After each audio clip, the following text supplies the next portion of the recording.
Today we're going to be discussing about acids and bases. Well, let me explain you one by one what is acid, what is bases, and sort of examples, of course.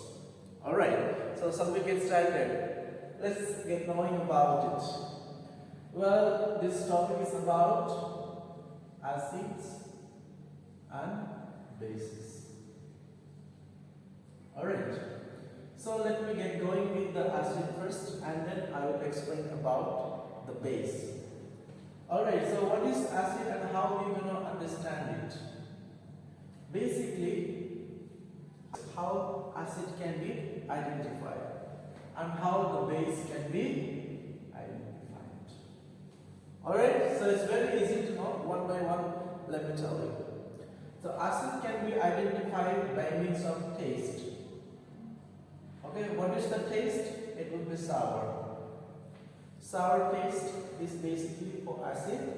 However, the taste of base will be about, how is it? It is bitter. Okay, bitter taste will get for the base. Alright, and this is the first way to identify the substance is acidic or basic. Okay, this is the first. And secondly, how you can recognize is it acidic substances or basic substances? Can you tell me? The second one can be its pH value.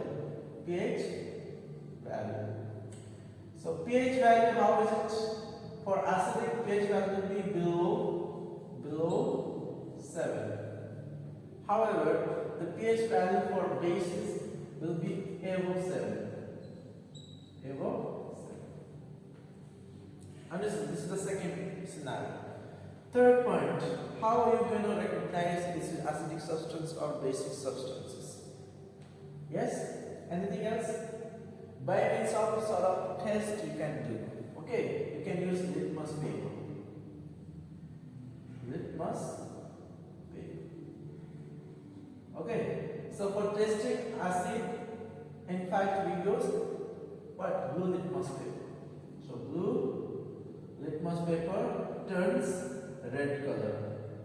Okay, in case of base, red litmus paper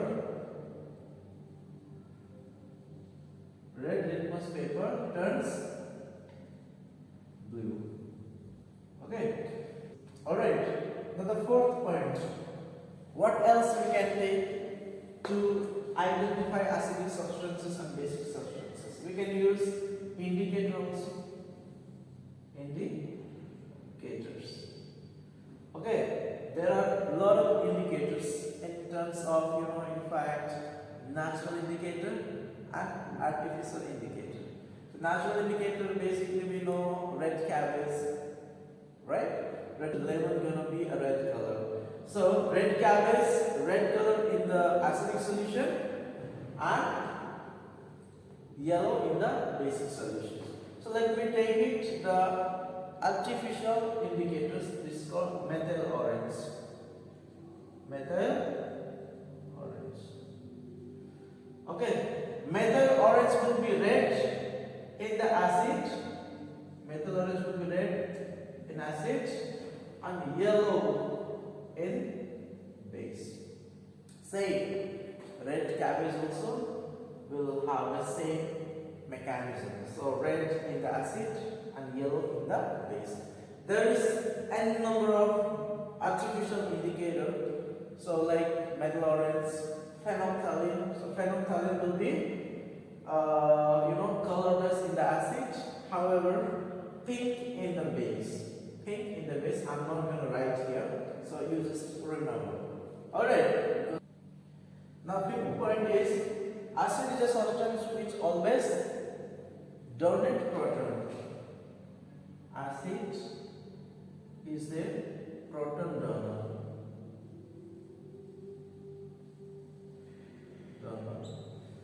Base is proton acceptor. Okay, proton in the sense H plus ion. Alright, proton means H plus ion. So acid is a proton donor, base is a proton acceptor. Did you write so far? Now, example of acid, let me write over here. Where should I write? Can I erase this? Can I erase? Did you write? Okay.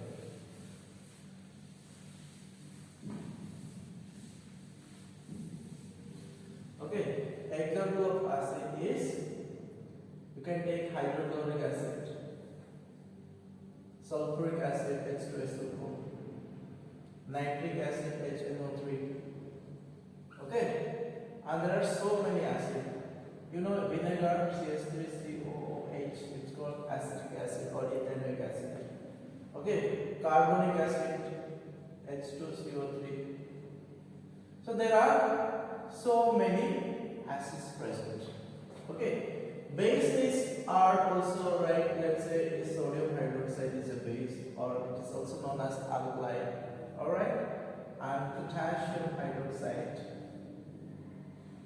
copper oxide, metal oxide also considered to be base, alright.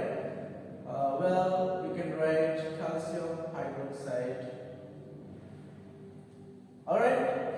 So here there are a lot more examples for acid and bases.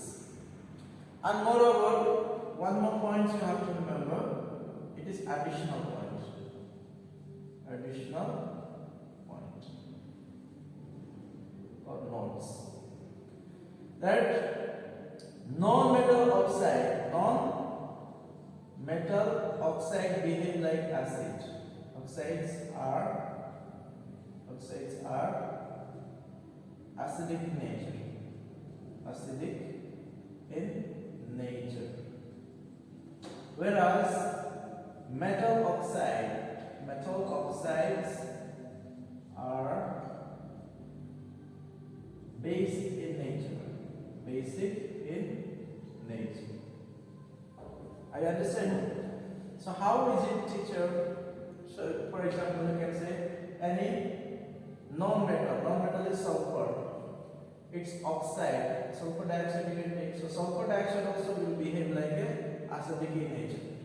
However, metal oxides, metal means, let me take it, well, which metal? Magnesium, for example, Mg. It's oxide, that means it is magnesium oxide. So magnesium oxide is a base. Magnesium oxide is a base, which pH value will be below 7. Alright, in this way you can write the example of acid and bases. Alright, now let me tell you the very important part of this acid and base concept. Alright, so there are two types of acids, like we call it strong acid and weak acid. Weak acid. Strong acid is a substance which can dissociate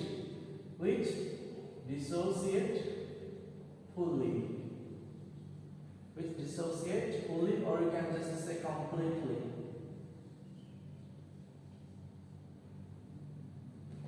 Alright. Weak acid is a substance which dissociate partially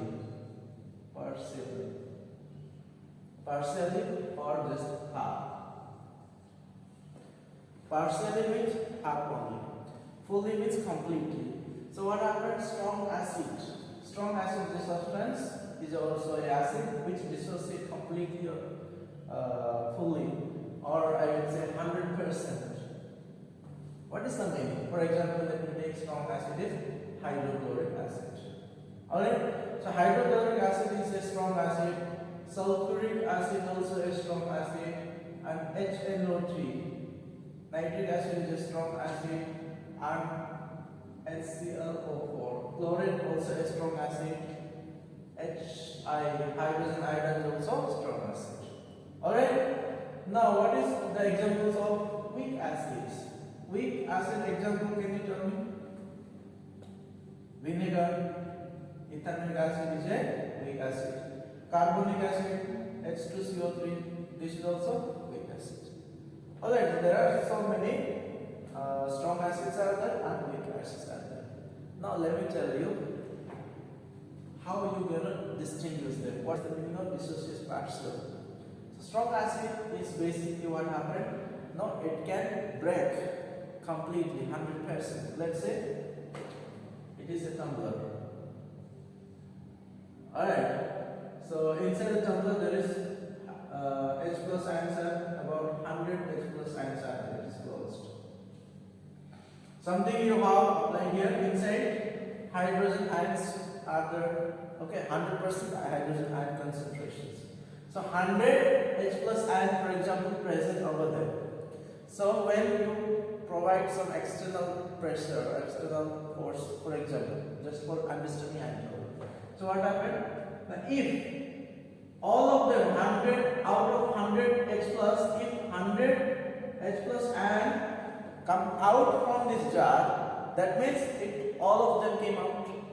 This is refers to fully dissociation. Okay, in a solution, if hydrogen ions are actually completely dissociate or come out, then we call it a dissociate completely. Okay, and how about here in weak acid, hydrogen ion won't dissociate completely, only partially. The same condition, it is the jar, it is the closed here, 100 hydrogen ions are present, for example. Okay, something external pressure you apply to break them. What happens now if this hydrogen ion is able to come out only 50%, that means 50% of hydrogen ion, that means 50 hydrogen ions if come out, not 100%, then that is called partially dissociate. Okay, half only they have broken down. Alright, so this type of mechanism we basically call dissociation. It is partially dissociation, it is fully dissociation. Is it clear? Understand? The strong acid and weak acid. Same thing happened in the base also. Same thing happened in the base also. What is that? Okay, base. Which base? So this also two type. Strong base. Strong bases. Okay, strong bases is a substance which dissociate fully. Okay, here base is meant for OH minus ion. Okay, dissociate fully or 100%. OH minus ion will dissociate 100%. Example, sodium hydroxide. Okay, potassium hydroxide. These are actually example of strong acid. Fully, only 50% of hydroxide ion will ionize. Okay, so partially it will ionize. So therefore, I could write some example here. Ammonium hydroxide. Ammonium hydroxide is a best example. Ammonium hydroxide. So any other ammonia also base. So it is very weak base. Ammonium hydroxide also weak base. Alright, so this is about the strong acid and strong base. Clear?